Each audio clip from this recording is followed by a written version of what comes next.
Bosch is a German multinational engineering and technology company. The company was founded on November 15, 1886 by Robert Bosch, and to this very day the company is still alive and healthy. So, how did it become so popular? Let's find out. 1886 to 1920.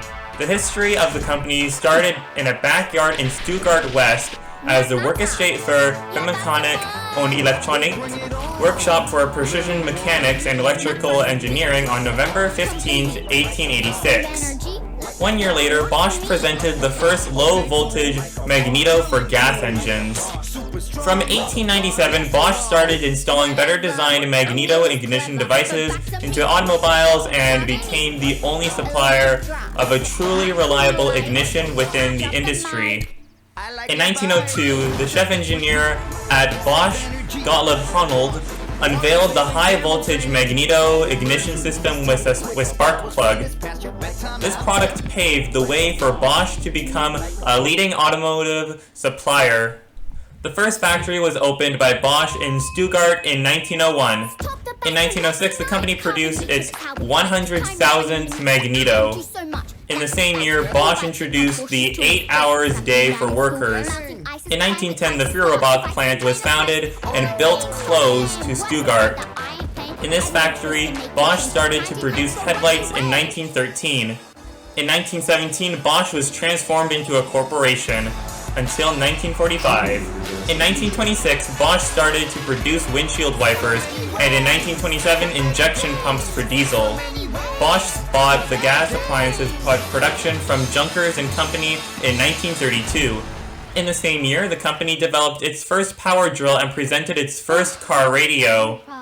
As early as the end of 1933, negotiations between Robert Bosch AG and the National Socialists began on relocating parts of Armorant's production to the interior of Germany. Bosch founded two such alternative plants in 1935 and 1937. Drillenden Maschinenbau GmbH in Klimaschau near Berlin and Electrical und Chemische Industrie GmbH, later Chilco Work GmbH in Hildesheim. Both plants were used exclusively for armaments production.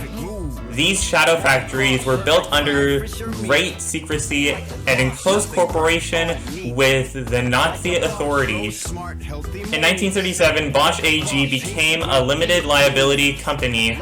The Bosch subsidiary Drillenden Maschinenbau GmbH DLMG in Klimaschau employed around 5,000 people, more than half of whom were forced laborers, prisoners of war, and female concentration camp prisoners, including many women from the Warsaw Uprising.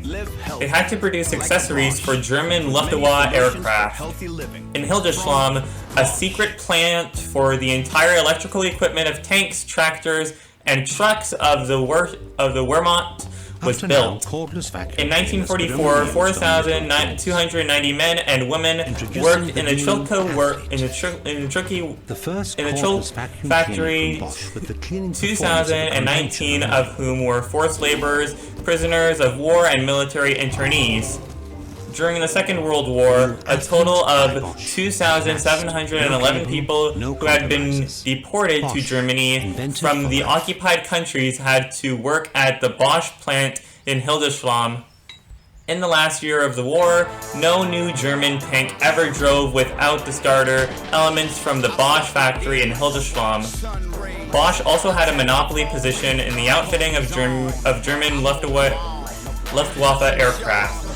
During the war, production was further decentralized. Bosch produced in an even larger number of factories and relocated parts of its production to 213 plants in more than 100 locations. On March 12, 1942, the company's founder Robert Bosch died at the age of 80. Angela Martin and Iwa Kajewskow interviewed numerous former forced laborers and concentration camp prisoners of Drillenden Maschinenbau GmbH and Chilco Work as part of a Berliner Gesetzeslaut project researched the history of the two shadow factories and published several books and expositions on the subject. In 2016, they published the website ZB Bosch Zangospot am Handelshammer Wald. Until 2000. After the Second World War, Bosch established a partnership with the Japanese company Denso. In 1964, Robert Bosch Stiftung was founded.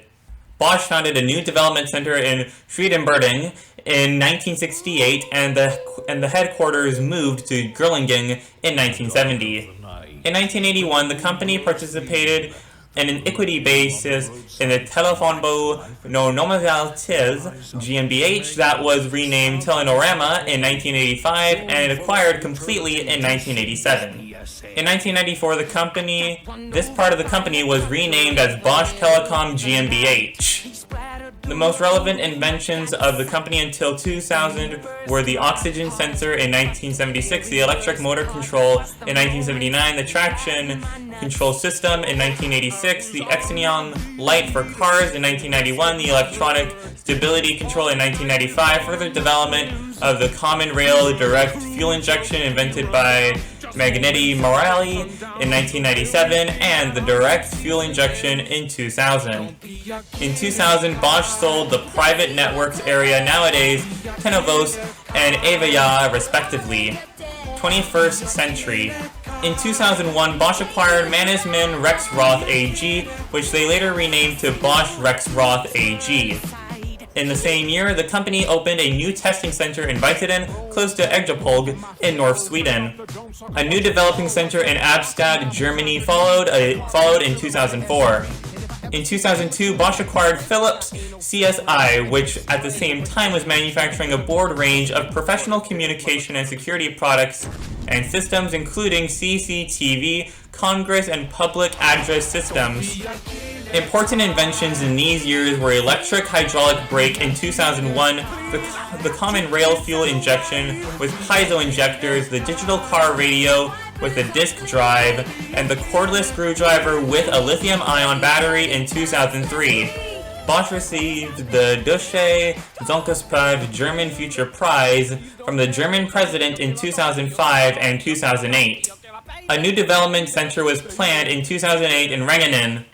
In 2014, the first apartments moved to the new center, while the remaining departments followed in 2015. In 2006, Bosch acquired Telex Communications and Electro Voice. In 2009, Bosch invested about €3.6 billion in development and research. Approximately 3,900 patents are published per year. In addition to increasing energy efficiency by employing renewable energies, the company plans to invest into new areas such as biomedical engineering. China has developed into an important market and manufacturing base for Bosch. Bosch had 34,000 employees and a revenue of 41.7 billion yuan, about 5 billion euro in China.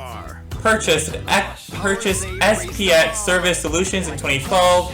Bosch sold its foundation brakes activities to KPS Capital Partners that led to the establishment of Chassis Brakes International in 2012. Bosch announced it would exit its solar business in 2013. Bosch entered talks to acquire Red Bend Software in 2014. Bosch takes over 100% of the shares from the former BSH Bosch and Simers Hoggeskocht GmbH joint venture Home Appliances in 2014. Bosch received the 2014 U.S. Smart Partner Award for Physical Security from Ingram Micro Incorporated in 2014. Bosch takes over 100% of the shares of the former ZF Legacy Steering Systems GmbH joint venture was 50-50 with ZM Friedrichshafen in 2015. And Bosch purchases CO Incorporated, a startup working on solid-state lithium-ion batteries in 2015. In January 2020, Bosch Packaging Technology became Syntengon. In June 2021, Bosch christened its newly built semiconductor manufacturing plant, in which it invested $1.2 billion, its largest ever spending on a single project. And there is the history of Bosch. How did it become so popular? Well, when they teamed up with Philips, that's how it became so popular. Philips is a very big manufacturing company. They've developed a lot of technology, and when they partnered up with them, they basically were working together to make some really cool products. Anyways, this is where I'm going to end off this video. If you guys haven't enjoyed this video, please make sure to hit that like button, and also don't forget to subscribe because I do videos every single day. And also don't forget to ring that notification bell so you never miss a single video that I upload. And also don't forget to subscribe to my second channel. My second channel will be the third link in the description below. And if you guys would like to send me fan art, you guys can send me fan art on my Instagram will be the second link in the description below. And if you guys would like to join my Roblox fan group, my Roblox fan group will be the first link in the description below. And if you guys would like to follow me on Twitter, my Twitter will be the fourth link in the description below. And if you guys would like to follow me on Reddit, my Reddit will be the fifth link in the description below. And if you guys would like to follow me on TikTok, my TikTok will be the sixth link in the description below. And if you guys would like to check out my Facebook page will be the seventh link in the description below. And until then, I will see you guys in the next one. Goodbye!